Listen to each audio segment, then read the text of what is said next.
Olá pessoal, muito boa tarde. Eu sou o professor Paulo Ferian, professor da PUC Minas aqui em Belo Horizonte, membro da RCV Experts. Primeiramente gostaria de agradecer pela oportunidade de proferir essa palestra aqui no Vet Science Academy e hoje a gente vai bater um papo sobre cistite em cães e gatos. Dadas as particularidades de cada espécie, a gente vai começar falando de cistite em cães e depois a gente segue com as particularidades da cistite nos pacientes felinos. Tá joia, pessoal? Vamos em frente, então? Então, primeiramente é importante a gente saber reconhecer quais são as possíveis ou prováveis etiologias, causas da cistite em cães. De maneira geral, a causa mais importante no cão é a bactéria, né? A maioria dos casos que a gente atende de cistite em cães é ocasionado por infecção bacteriana do trato urinário, mas existem outras etiologias que a gente vai falar um pouquinho também aqui na aula de hoje. Entre elas, a cistite por fungos, mais especificamente por cândida, a urolitíase, que também é uma importante causa de cistite em cães, a cistite farmacológica, que a gente não vai abordar aprofundadamente hoje, normalmente causada por ciclofosfamida, que é um quimioterápico amplamente utilizado na oncologia veterinária, e a cistite polipoide, que a gente vai entender um pouquinho mais sobre ela daqui a pouco. Em relação aos aspectos clínicos, independente da causa de cistite, a gente espera que os aspectos, os sinais clínicos, sejam muito semelhantes. E normalmente eles incluem aqueles sinais que localizam a doença no trato urinário inferior, como disúria, hematúria e polaciúria, tá? Independente da causa. A disúria ela pode ser tanto por micção dolorosa, como por obstrução parcial do trato urinário, como por exemplo quando a gente tem coágulos ou um urólito acabou chegando aí no lúmen uretral. Então por esses dois motivos o animal pode ter disúria, ou seja, dificuldade para micção. A polaciúria ela é normalmente caracterizada por um aumento da frequência da micção e normalmente em pequenos volumes, então pequenos jatos ou gotejamento de urina, também associado normalmente a dor para urinar ou obstrução parcial do trato urinário. E por fim a hematúria, que pode ser micro ou macroscópica. Como a gente está falando de aspectos clínicos, aqui a gente está falando de uma hematúria macroscópica e normalmente decorrente do processo inflamatório que está aí acometendo a parede vesical. No exame físico, em geral, a gente encontra um paciente sem sinais sistêmicos, bem disposto, alimentando-se normalmente, sem qualquer outro sinal sistêmico constitucional. E essa é uma característica importante da doença do trato urinário inferior. A ausência, na imensa maioria dos casos, de sinais sistêmicos constitucionais, como apatia, febre, prostração, hiporexia. Nada disso, em geral, a gente espera nos quadros de cistite em cães e gatos. E no exame físico ainda, a palpação vesical pode fornecer alguma informação, do tipo espessamento da bexiga, palpação de algum urólito vesical, mas também, na maioria dos casos, pouco a gente encontra em termos de exame físico. Daqui a pouquinho a gente vai falar de alguns fatores predisponentes, principalmente no caso de cistite bacteriana. E aí sim, você pode ter uma mudança drástica do exame físico, porque aí os sinais da doença subjacente que está facilitando o processo de infecção urinária pode se sobrepor e isso mudar de maneira importante o aspecto clínico da situação. Mas, de maneira geral, apenas a cistite, em geral, causa sinais do trato urinário inferior, sem sinais sistêmicos associados. Bacana? Vamos em frente, então. Vamos falar da nossa primeira causa e provavelmente a mais importante no cão, que é a cistite bacteriana, ocasionado, então, por agente bacteriano. Ela tem uma prevalência em torno de 14%, então é uma enfermidade bastante prevalente, bastante comum na nossa rotina e, de forma geral, ela acomete com muito maior frequência pacientes fêmeas, portanto cadelas, e pacientes mais idosos, tá? Não que um macho adulto jovem não possa ter uma cistite bacteriana, mas certamente é bem menos frequente nessa faixa etária, nesse segmento epidemiológico. E de todas as bactérias que podem acometer o trato urinário de cães e gatos, sem sombra de dúvida, a Escherichia coli é o patógeno mais comum que a gente encontra na rotina. Evidentemente que não é o único. Muitas bactérias podem causar infecção do trato urinário, entre elas, por exemplo, a Klebsiella pneumoniae, Proteus mirabilis, o Staphylococcus, o Streptococcus, Enterococcus. Existe uma miríade de bactérias que podem causar infecção do trato urinário, mas de todas elas, a Escherichia coli é isolada com muito mais frequência. Tá bom, pessoal? Bom, vamos falar um pouquinho sobre alguns conceitos de infecção do trato urinário. Mais especificamente aqui a gente está segmentando a infecção do trato urinário no trato urinário inferior, portanto apenas na bexiga, na vesícula urinária. Alguns termos, alguns conceitos é importante que a gente tenha intimidade, porque eles são importantes aí na interpretação, principalmente daqueles casos mais complicados de cistite. Tá? De maneira geral, pessoal, a cistite bacteriana, que a gente chama de não complicada, é aquela que não é associado a nenhuma enfermidade anatômica ou funcional, portanto você tem uma infecção do trato urinário inferior e não há nenhuma doença subjacente que explique ou facilite a instalação dessa infecção. E normalmente ela é bem tranquila de tratar, a gente vai falar um pouquinho mais de terapêutica lá na frente, e normalmente ela não é caracterizada por recorrência, ou seja, você trata o problema, ele desaparece sem uma recorrência, pelo menos num futuro próximo. Perfeito, pessoal? Já a bacteriúria subclínica é uma coisa que a gente encontra com certa frequência na nossa rotina. E ela é caracterizada, então, por aquele paciente que apresenta num exame de urina rotineiro uma bacteriúria, e aí muitas vezes isso leva você a fazer um exame de urocultura, você isola determinado patógeno, mas ele não tem nenhum sinal clínico decorrente desta bacteriúria. Ele não tem disúria, ele não tem hematúria, ele não tem polaciúria. Muitas vezes o próprio exame de urina não mostra uma piúria ou hematúria significativa. Qual o significado desta bacteriúria? A gente ainda sabe muito pouco sobre isso e não sabemos muito bem se realmente nesses casos, é necessário a intervenção terapêutica. Então, vou dar um exemplo mais prático para vocês. Pacientes com hiperadrenocorticismo frequentemente têm uma urina isostenúrica ou hipostenúrica. A gente, em geral, não vê inflamação, porque esse animal tem uma grande quantidade de cortisol endógeno, na maioria das vezes, que tem uma função anti-inflamatória importante. Mas se a gente realiza uma urocultura, uma boa porcentagem desses pacientes apresenta bacteriúria subclínica. Tratar ou não tratar um paciente nessas condições ainda não está totalmente esclarecido na medicina veterinária. O que, em geral, a gente recomenda é que se trate aquele paciente que tem maior risco de desenvolvimento de complicações dessa infecção, como, por exemplo, a pielonefrite por infecção ascendente do trato urinário. Bacana, pessoal? E vamos falar então um pouquinho agora sobre aquelas que a gente diz que são as infecções complicadas do trato urinário ou cistites complicadas.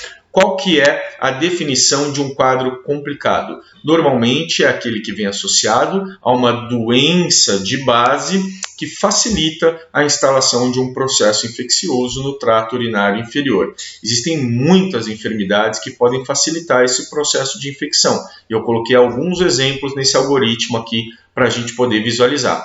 Então, por exemplo, falando de doenças sistêmicas, a gente pode citar, e é muito comum, a diabetes mellitus. Na diabetes mellitus, a gente tem uma condição de hiperglicemia, com glicosúria. E glicose, pessoal, é comida de bactéria. A bactéria gosta de usar a glicose para o seu metabolismo energético, né? Então, isso facilita, predispõe a infecções do trato urinário inferior e muitas vezes infecções caracterizadas por cistite enfisematosa. A gente daqui a pouco fala um pouquinho mais sobre essa variante da infecção do trato urinário, que é a cistite enfisematosa.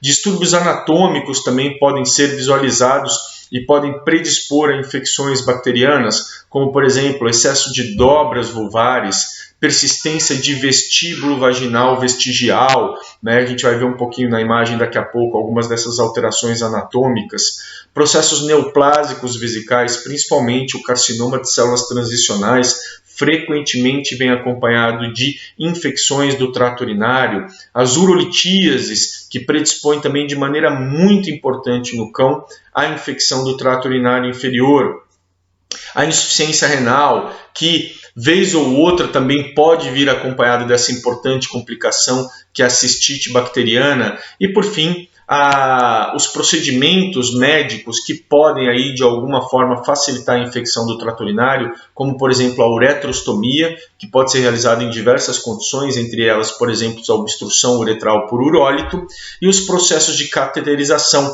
principalmente aquelas cateterizações prolongadas, ou que a gente chama de sondas de demora, predispõem de maneira muito importante a infecções do trato urinário. Por exemplo, um paciente com trauma medular e que não consegue urinar, você precisa cateterizá-lo, deixar sondado, ou então aquele paciente de UTI em quadro grave, em que você quer monitorar o débito urinário e precisa deixar esse paciente sondado.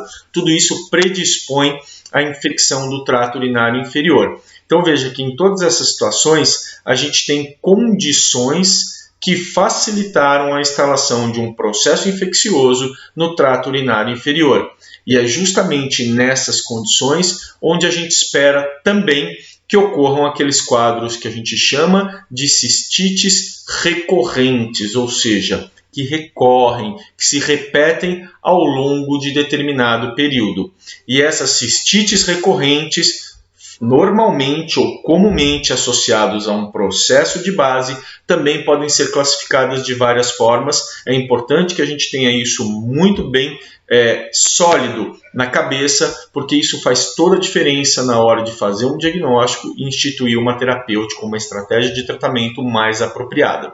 Então, o primeiro termo é aquele que a gente chama de cistite refratária. O que significa isso, professor? Significa que você diagnosticou um processo bacteriano no trato urinário inferior, você está tratando essa infecção bacteriana com antibiótico, mas, mesmo assim, você continua isolando o mesmo patógeno. Você não consegue obter uma urocultura negativa, ou seja, o tratamento está fracassando, o quadro é refratário ao tratamento que está sendo instituído, ok?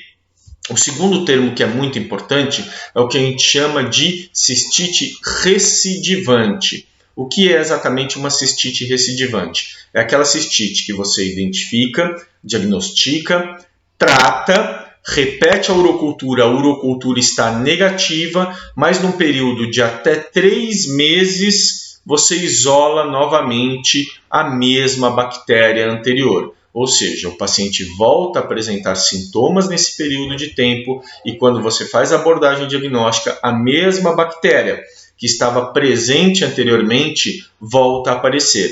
Então a gente chama isso de cistite recidivante. Professor, dá um exemplo? Dou um exemplo.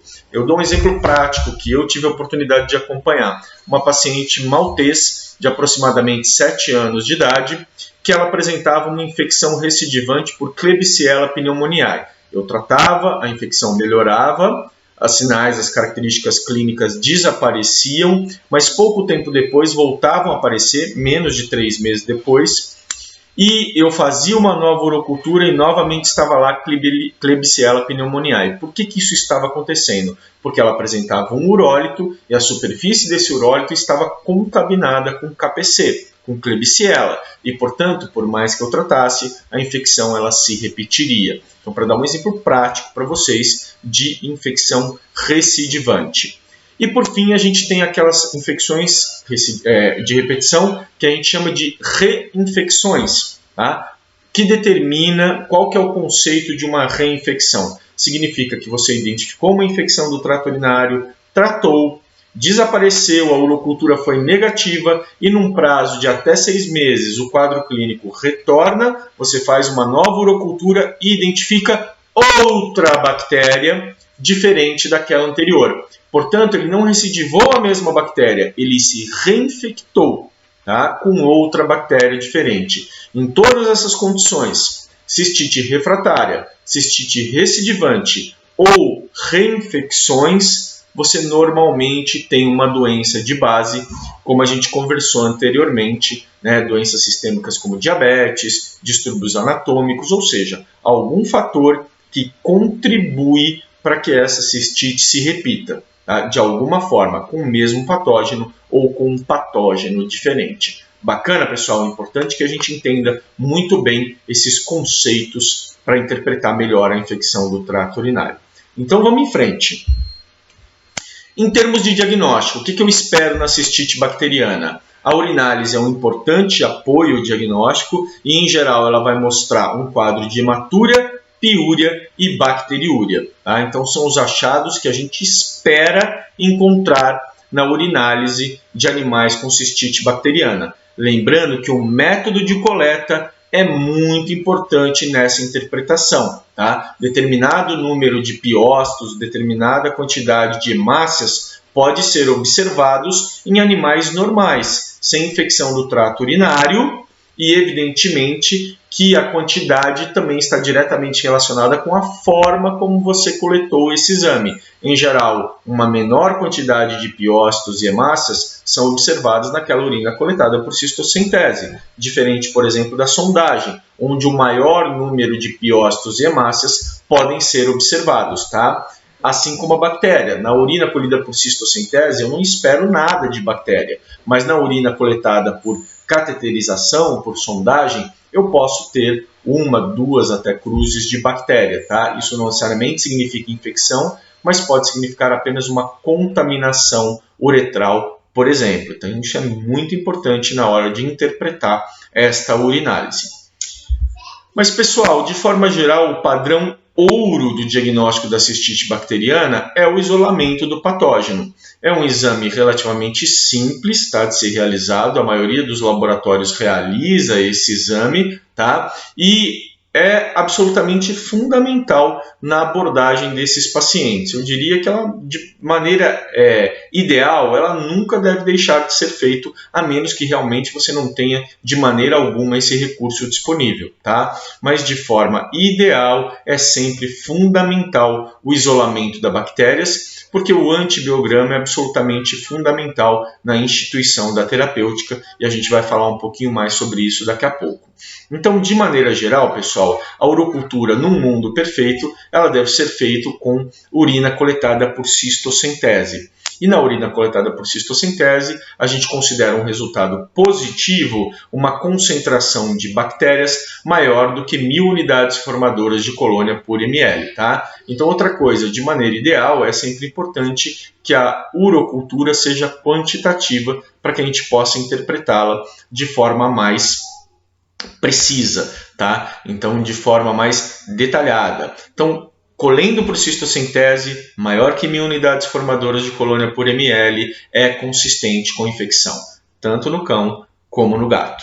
Tudo bem? E abaixo disso, professor? Abaixo pode representar uma contaminação cutânea. Então, tem que ser interpretado junto com a urinálise e junto, evidentemente, com o quadro clínico do paciente. A cateterização pode ser usada para fazer urocultura? Pessoal, até pode, não é um método ideal, mas pode sim.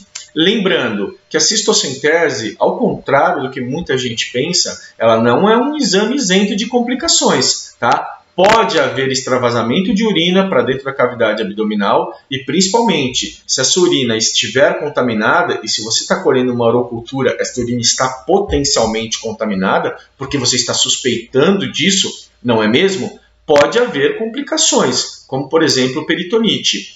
Outra coisa que você deve tomar cuidado é em vesículas urinárias muito repletas, muito cheias, porque a pressão intravesical está alta e isso facilita o extravasamento de urina. Outra coisa que você deve tomar cuidado é com condições que atrapalhem o processo normal de micção. Por exemplo, o paciente tem uma obstrução uretral parcial, ou ele tem uma doença medular que impede a micção normal. Então, nesse tipo de situação, após uma coleta, se você não esvaziar toda a vesícula urinária, pode haver extravasamento de urina e potencial contaminação da cavidade abdominal. Então, nesse contexto, não é pecaminoso coletar uma urina por sondagem. Isso pode ser realizado, mas o importante é que você interprete na hora de receber a urocultura, baseado aí num parâmetro quantitativo.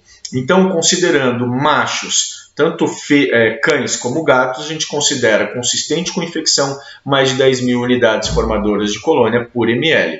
Vamos ser realistas, né, pessoal? Sondar gato para coletar urina, eu particularmente nunca fiz, a menos quando você vai desobstruir o gato, né? Mas pegar um gato acordado, rígido, passar uma sonda para coletar urina, Isso não é normalmente execuível na rotina, né? A gente faz isso com o cão e aí há uma facilidade muito maior. No gato, a gente está falando normalmente de um gato anestesiado ou profundamente sedado, em que a gente está realizando um processo de desobstrução e aí a gente acaba coletando pela sonda e tem que interpretar com base na cultura quantitativa. No caso das fêmeas, na cadela, a gente considera acima de 100 mil unidades formadoras de colônia por ml e na gata, na fêmea, é desconhecida, porque venhamos e convenhamos, novamente, sondar uma fêmea de gata, ninguém merece, né, pessoal? Um procedimento absolutamente dificílimo de ser realizado. Tudo bem? E a micção espontânea, em geral, não é recomendada como forma de coleta, como obtenção de amostra para a realização de uma cultura, mesmo ela sendo quantitativa. Muito bem, então, pessoal. Então, de forma geral, se puder fazer a cistocentese, não tiver nenhuma contraindicação para a realização do procedimento, é a melhor forma de se obter uma urocultura. Tudo bem? Falando ainda de diagnóstico, lembrando que eu falei para vocês que as cistites mais graves e mais importantes normalmente têm uma associação com fator subjacente, funcional, anatômico, sistêmico, tá? De várias origens. Então, nesse contexto, outros exames podem ser valiosos. Por exemplo, os exames de imagem ajudam muito a definir alguns fatores subjacentes, como, por exemplo, urolitíases. Então, o exame radiográfico e o exame ultrassonográfico são valiosos nesse sentido. E aí também, pessoal, o exame ultrassonográfico ele pode trazer algumas alterações no exame, né, na imagem visualizada, não apenas relativa ao fator subjacente, mas ao próprio fator etiológico bacteriano, como, por exemplo, espessamento da parede vesical, irregularidade da mucosa vesical, presença de coágulos, presença de sedimento intenso, né? Então aquelas imagens hiperecóicas que quando a gente faz o balotamento da bexiga, elas ficam em suspensão. Então o exame ultrassonográfico não só pode auxiliar de maneira muito importante no diagnóstico de um fator subjacente anatômico, por exemplo, neoplasia, pólipo, como, por exemplo, ele pode mostrar alterações decorrentes do próprio processo de infecção do trato urinário inferior. Tá? A uretrocistoscopia é um exame absolutamente valioso, mas infelizmente ele não está amplamente disponível na nossa rotina clínica, né? Então aqui no Brasil são poucos os lugares que fazem esse tipo de exame, mas quando ele está presente, ele mostra alterações que são absolutamente difíceis de diagnosticar com outras modalidades de diagnóstico. E ele ainda permite a obtenção de biópsia da parede vesical, que em muitas situações pode ser um exame também importante e valioso. Tá joia, pessoal?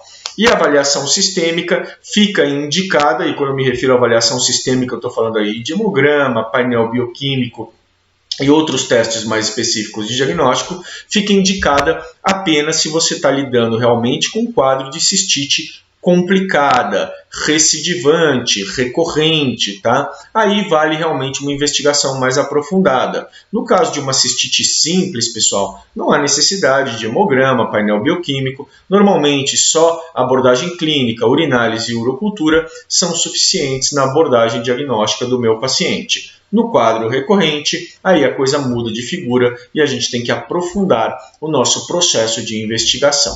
Muito bem!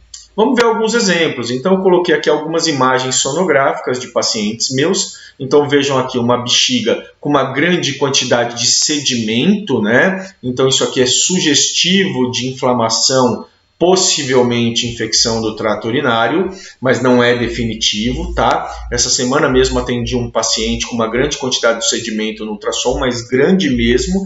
E qual foi a minha surpresa? Quando o resultado da urocultura veio negativo e a própria urinálise não mostrava quantidade significativa de piócitos ou hemácias, mas havia sedimento no exame de imagem. Vai entender, né? Aqui a gente vê outra alteração importante, então a gente vê aqui irregularidade da parede vesical, acompanhado de um importante espessamento.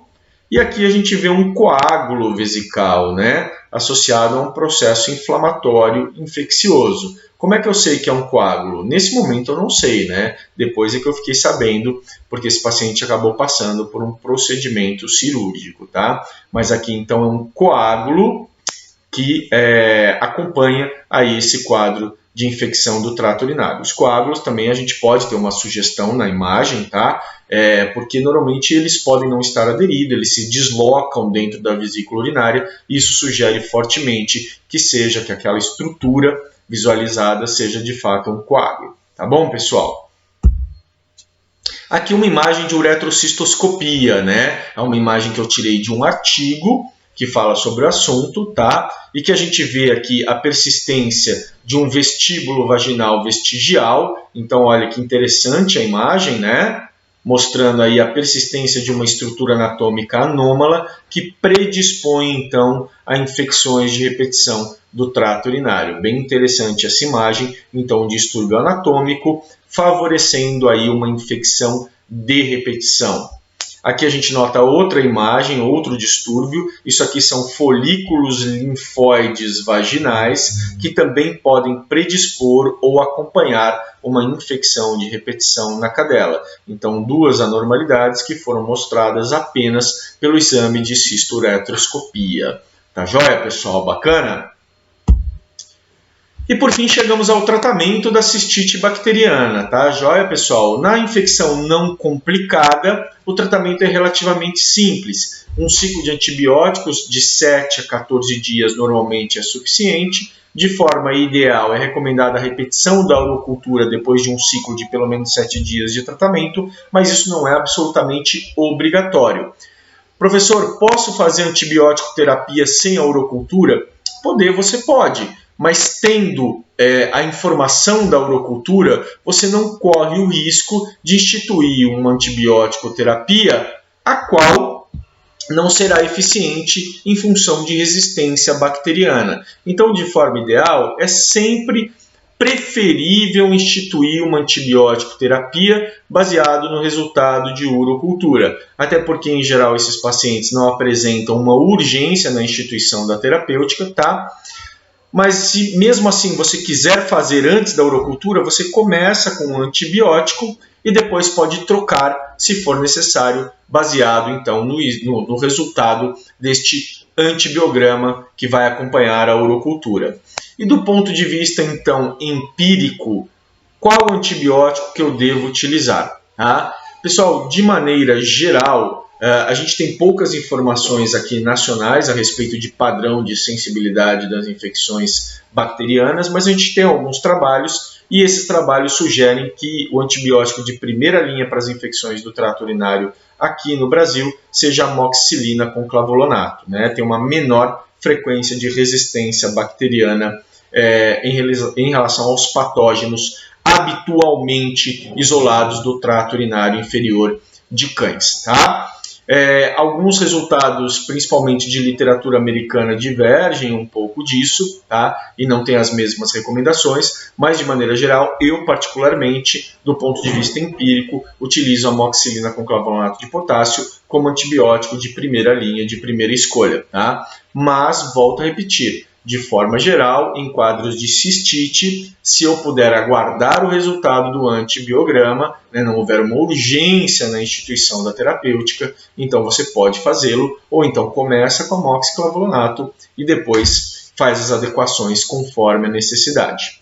E vamos então para a ito complicada, que normalmente é aquela que oferece um maior desafio em termos tanto de diagnóstico como de terapêutica, tá? Então é fundamental absolutamente abordar o fator subjacente, tá? Investigá-lo de forma detalhada e abordar de forma terapêutica, tá? Então tratar a diabetes, procurar corrigir a condição anatômica que está predispondo a essas infecções de repetição e assim por diante, tá? A cultura aqui nesse caso ela não só é obrigatória do ponto de vista diagnóstico, como também do ponto de vista de monitoramento, tá? Então, saber que de fato aquela cultura negativou é absolutamente fundamental para você ter a segurança de que o tratamento instituído está tendo sucesso. E do ponto de vista, então, de terapêutica, o antibiograma é absolutamente fundamental. Aqui, muitas vezes, é um pouco mais complicado a gente aguardar o resultado, tá? E aí você pode seguir na linha que eu falei anteriormente. Institui uma terapêutica com uma aminopenicilina potencializada e aguarda o resultado, então, se não for possível, né, aguardar para a instituição do tratamento. E, em geral, aqui nesses casos, a terapêutica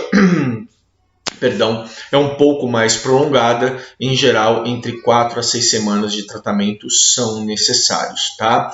E muitas vezes, quando não é possível corrigir o fator de base, e aí fica mais complicado e de maneira frequente você vai ter que instituir terapêuticas antibióticas para esse paciente. E aí a importância de você realmente se basear em antibiograma, porque o padrão de resistência é absolutamente imprevisível nesses casos, tá? E a gente se depara, vez ou outra, com bactérias multiresistentes, tá? E isso dificulta bastante a abordagem de tratamento. Tá joia, pessoal? Então, sobre cistite bacteriana é isso. Pessoal, a cistite enfisematosa nada mais é do que um tipo de infecção do trato urinário, uma variante da cistite bacteriana, tá? Do ponto de vista diagnóstico, o que difere é principalmente o quadro de imagem. Então a gente percebe gás dentro da vesícula urinária, tanto no exame radiográfico como ultrassonográfico. No exame radiográfico, isso é caracterizado por imagens radiolucentes dentro da vesícula urinária, e no exame ultrassonográfico pela presença do artefato de reverberação. A abordagem de tratamento é a mesma da cistite bacteriana. Os principais micro-organismos envolvidos na produção de gás, em geral, são a Escherichia coli e, eventualmente, a Klebsiella pneumoniae. Tá joia, pessoal? Não muda nada em relação à cistite bacteriana. Frequentemente ela é associada a diabetes mellitus, né? Mas existem outras condições de base que também podem favorecer a cistite enfisematosa.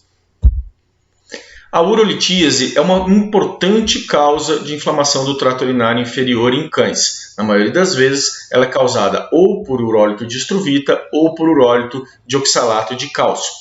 E nesse contexto, pessoal, o urólito pode tanto causar uma cistite asséptica, quando mecanicamente ele acaba irritando a parede do trato urinário, como ele também pode causar uma cistite com complicação infecciosa, quando ele favorece a infecção do trato urinário. Então, portanto, uma urolitíase contaminada. E aí a abordagem segue a mesma que falamos anteriormente para a cistite bacteriana, mais a abordagem do urólito que vamos descrever agora.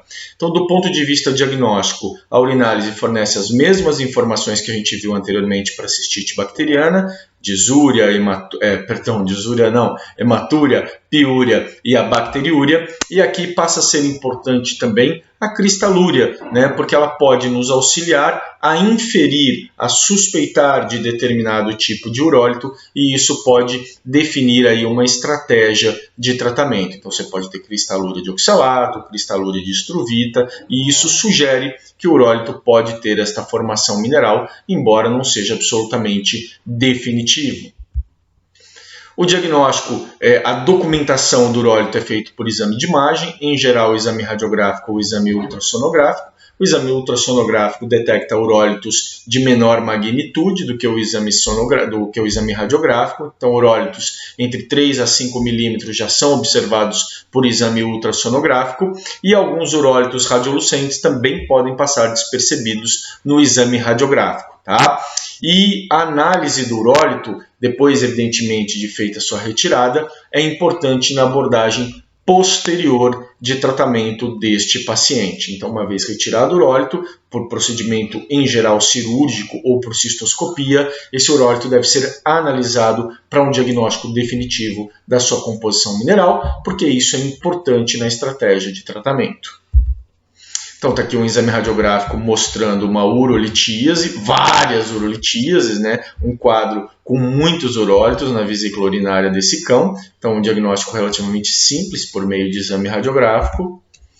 E o tratamento então consiste da dissolução clínica, principalmente no caso do urólito do estruvita, por meio então de terapia dietética associada ao tratamento da cistite bacteriana associada, caso ela exista, tá? porque também a própria cistite bacteriana pode levar à formação de urólito num caminho oposto. Bactérias como Proteus e Staphylococcus produzem uma enzima chamada urease, que acaba quebrando a ureia da urina e favorecendo, então, formando amônia e favorecendo a formação de cálculo de estruvita. Tá? Então é importantíssimo o tratamento da infecção bacteriana subjacente, caso ela exista.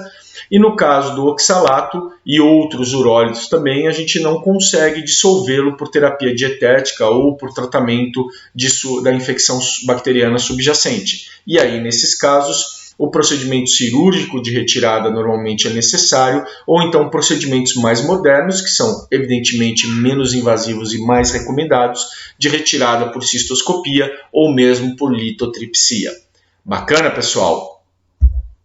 Então está aqui um exemplo, né, de vesícula urinária absurdamente inflamada. Vejam como ela está espessa num paciente Doberman com múltiplos urólitos vesicais. Então a gente percebe como a urolitíase pode levar a uma inflamação grave, a uma cistite importante nos nossos pacientes caninos.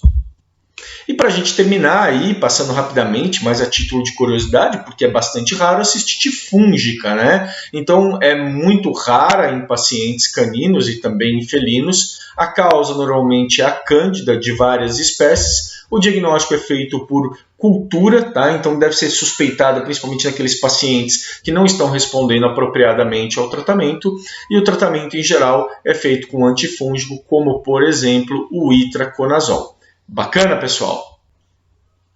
E por fim, pessoal, a gente tem a cistite polipoide, que é caracterizada então por uma proliferação epitelial associada a um processo inflamatório, formando pólipos, que normalmente se localizam na porção crânio-ventral da bexiga, ao contrário dos processos neoplásicos, que normalmente têm uma orientação de trígono ou normalmente ali da região do que a gente chama de pescoço da vesícula urinária, né? A causa não é bem documentada, a gente normalmente vê infecções bacterianas associadas a esses pólipos, mas a gente não sabe se a infecção bacteriana leva ao pólipo ou se o pólipo predispõe à infecção bacteriana, mas praticamente via de regra, o pólipo está associado a uma infecção bacteriana urinária. O diagnóstico é feito por meio de exame ultrassonográfico, mas a definição realmente requer a documentação histológica da estrutura do pólipo, tá? E, de fato, em termos de tratamento, é recomendado, além do tratamento da infecção urinária subjacente, a retirada cirúrgica deste pólipo. E aí você vai mandar esse tecido para o histopatológico para fazer o diferencial de um processo neoplásico e vai documentar, então, o pólipo do ponto de vista histológico. Então, a gente vê aqui uma imagem sonográfica com os pólipos na região crânio-ventral da vesícula urinária e uma imagem por cistoscopia mostrando as estruturas polipoides na parede vesical. Pessoal, encerramos assim o quadro de cistite em cães.